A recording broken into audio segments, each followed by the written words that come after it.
mengalami gejolak yang luar biasa, seperti gas alam yang meningkat secara ekstrim, kemudian turun lagi pada akhir Desember. Harga coal di sisi lain meningkat secara sangat signifikan dan belum menurun sampai dengan akhir Desember, masih di atas $400 per ton. Harga minyak juga mengalami gejolak yang hampir sama dengan harga gas.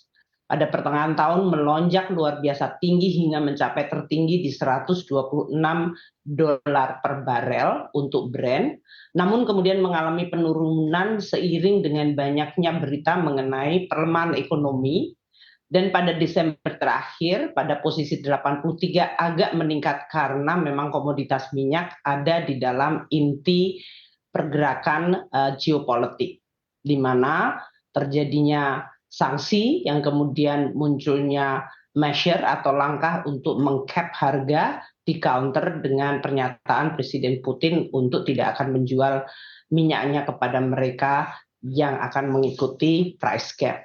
Inilah yang menyebabkan kenapa komoditas seperti minyak menjadi salah satu yang terus akan bergejolak karena dia ada di dalam pusaran geopolitik. CPO di sisi lain juga terlihat pada saat awal terjadinya perang di Ukraina yang menyebabkan harga minyak makan seperti CPO, sunflower melonjak tinggi karena tiba-tiba supply dari minyak makanan dari Ukraina tidak ada. Tapi kemudian sesudah terjadi normalisasi, kita melihat penurunan yang sangat drastis dari 1.779 US dollar per ton, kemudian drop ke hanya angka 720. Saat ini CPO sudah mulai merambat naik lagi pada level 907. Demikian juga dengan wheat yang merupakan salah satu produksi terbesar baik di Rusia maupun Ukraina, tentu terpengaruh oleh geopolitik. Soybean juga mengalami hal yang sama dan demikian juga dengan corn. Jadi tahun 2022 memang diwarnai dengan komoditas yang mengalami gejolak luar biasa, baik karena adanya persoalan pada sisi supply dan kemudian disrupsi sisi supply. Dan di sisi lain terjadi permintaan yang meningkat seiring dengan kegiatan masyarakat di seluruh dunia yang mulai pulih. Nah, kenaikan harga komoditas ini mendorong inflasi yang sangat tinggi yang kemudian diikuti dengan kenaikan suku bunga di berbagai negara yang tidak memberikan price control. Kita lihat inflasi di Amerika Serikat melonjak sangat tinggi, bahkan sempat di atas 8%, meskipun saat ini pada level 7,1. Dan karena suku bunga tadinya adalah di level hampir 0%, kenaikan inflasi segera direspons dengan kenaikan suku bunga di Amerika Serikat dari nyaris 0% pada Januari 2022, pada akhir Desember policy rate dari Federal Reserve sudah mencapai 4,5%. Meskipun demikian, kalau kita lihat dengan inflasi 7,1, sebetulnya apa yang disebut harga itu masih negatif, interest rate itu sebetulnya masih negatif 2,6. Di Eropa juga sama. Suku bunga sebetulnya sempat negatif dengan inflasi melonjak bahkan double digit. Sekarang kenaikan suku bunga di Eropa tidak terhindarkan mencapai sekarang di 2,5%. Namun kalau dilihat dari real interest rate sebetulnya masih negatif 7,5. Inggris juga sama yang kita ikuti beritanya mengenai perubahan dari pemerintahan akibat juga kebijakan keuangan negaranya. Inflasinya double digit dan stay double digit sampai dengan Desember, dan interest rate-nya juga sekarang merambat naik sudah di level 3,5%. Indonesia tentu karena harga komoditas juga tidak bisa ditahan semuanya, termasuk kita terpaksa melakukan perubahan harga BBM pada bulan September yang lalu, inflasi sempat meningkat, namun sekarang sudah terkendali di 5,4%.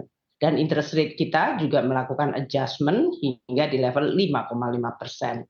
India juga sama, inflasi meningkat di level 5,9 dan interest rate-nya di 5,9%.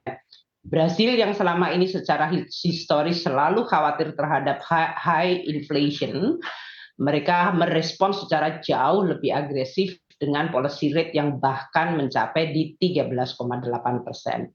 Ini yang mewarnai situasi tahun 2022, yaitu komoditas yang mengalami volatilitas cenderung tinggi direspons dengan kebijakan moneter dari sisi kenaikan suku bunga, dan bahkan dari sisi likuiditas juga dilakukan pengetatan. Inilah yang menyebabkan kenapa pertumbuhan ekonomi dunia kemudian melambat secara sangat signifikan. Kenaikan dan gejolak yang terjadi tentu menggerus dari sisi permintaan dan kemudian juga menyebabkan proyeksi pertumbuhan global direvisi ke bawah. Kita lihat pada tahun 2022 ini revisinya beberapa kali dilakukan. Tadinya growth tahun 2022 oleh IMF diprediksi 4,4, direvisi ke 3,6, turun ke 3,2. Kalau kita lihat tahun 2023, IMF juga masih cukup hati-hati bahwa perekonomian dunia hanya akan tumbuh di 2,7. Ini juga revisi yang cukup tajam dari tadinya prediksi bahwa tahun 2023 adalah perekonomian akan tumbuh 3,8% secara dunia, kemudian direvisi ke bawah menjadi 3,6, 2,9, dan ke 2,7. Ini menggambarkan peta jalan kita ke depan. Ke depan, tantangan ekonomi memang akan diwarnai dengan suasana yang mirip 2022 dan pelemahan ekonomi yang mungkin dalam hal ini mulai terjadi secara nyata di berbagai belahan dunia. Amerika Serikat kita lihat di tahun 2022 prediksi hanya tumbuh 1,6, dan tahun depan hanya 1%. Masih ada prediksi bahwa terjadi kemungkinan negatif growth pada 1 atau 2 kuartal pada tahun 2023 ini. Eropa bahkan mengalami penurunan yang sangat dramatis, yaitu tahun 2022 dari 5,2 tahun lalu ke 3,1, dan tahun depan diperkirakan hanya tumbuh tipis atau bahkan masuk resesi. Tiongkok yang sekarang sudah mulai melakukan pembukaan dari kegiatan masyarakatnya, dalam hal ini memang melihat kondisi ekonomi tahun 2022 sangat berat. Pertumbuhan diperkirakan hanya 3,2%, tahun depan mungkin akan lebih baik sedikit pada level 4,4. India yang relatif dalam posisi lebih baik pun tahun 2022 merupakan koreksi dari tahun sebelumnya, hanya tumbuh kira-kira di 6,8 dibandingkan pemulihan tahun sebelumnya yaitu 8,7. Tahun depan India juga diperkirakan mengalami sedikit pelemahan di 6,1. Secara umum ASEAN 5 juga terlihat pemulihan. Pak Andin bisa di-mute. 2022 5,3 dan tahun depan di 4,9. Teman-teman media yang saya hormati, kalau kita lihat dari situasi pelemahan global yang menjadi tren, kita di Indonesia di sisi lain harus bersyukur melihat momentum pemulihan ekonomi kita masih terjaga. Indonesia tumbuh di atas 5% selama 4 kuartal berturut-turut sejak kuartal keempat 2021, kemudian di kuartal 1 2022, kuartal ke-2 2022 meningkat lagi ke 5,4, dan kuartal ketiga di 5,7. Kami masih memperkirakan sampai dengan akhir tahun momentum pemulihan masih akan bertahan, meskipun memang kita tidak sama sekali imun atau dalam hal ini tidak terpengaruh dari suasana global. Pasti ada pengaruhnya, namun daya tahan perekonomian kita nampaknya cukup baik dengan pertumbuhan yang tetap terjaga, dan kita lihat di kuartal keempat ini kondisi dari kegiatan ekonomi juga masih relatif baik. Ini tentu memberikan suatu optimisme kepada kita semuanya, ada confidence. Namun kita hati-hati karena memang imbas dan gelombang gejolak dunia itu begitu sangat dahsyatnya. Kalau kemarin baru saja ditutup dan dibuka kembali pasar modal, tahun 2022 itu diakui sebagai tahun yang sangat brutal di seluruh dunia.